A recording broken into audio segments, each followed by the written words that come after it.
Bon ben voilà, je viens de lancer Illustrator et je suis sur un Mac, vous êtes sur des PC. Donc au niveau de la manière dont le logiciel réagit, l'interface, il y aura des petits changements par rapport à ce que vous voyez sur votre PC, votre écran de PC. Ce que moi je vois sur mon écran de Mac, ce sera un peu différent. Mais ce n'est pas grave. C'est tout à fait prévu. Le fait que vous soyez sur des PC n'est pas un problème. Au contraire, comme ça, vous voyez en même temps comment ça fonctionne sur Mac et sur PC. Et vous voyez qu'en fait, une fois qu'on est dans le logiciel, la plupart des choses fonctionnent vraiment de la même manière sur le Mac et le PC. Évidemment, on suppose que vous savez gérer des fichiers, là.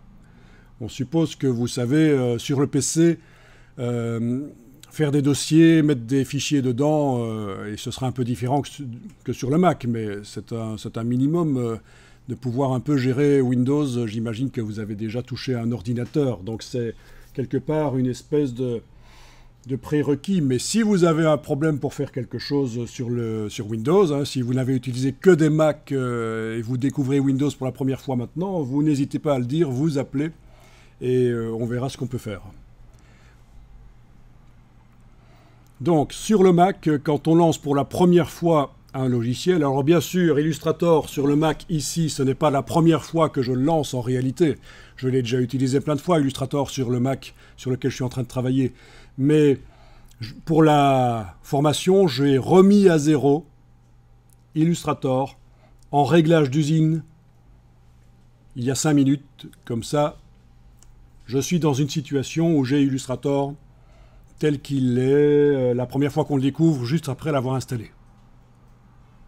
Vous aussi, sur vos PC, vous avez Illustrator, certainement, en réglage d'usine, on va dire entre guillemets, c'est-à-dire non modifié, puisque ces logiciels se modifient au fur et à mesure qu'on les utilise. Il y a un fichier qui s'appelle le fichier des prefs, le fichier des préférences, qui, toutes les modifications que vous apportez à l'interface du logiciel, les réglages d'outils, la position des palettes qui contiennent les commandes, tout ça, ça s'enregistre et la fois suivante, quand vous réouvrez le logiciel, vous le retrouvez. Mais vous êtes tous logués sur l'ordinateur avec votre propre session, là.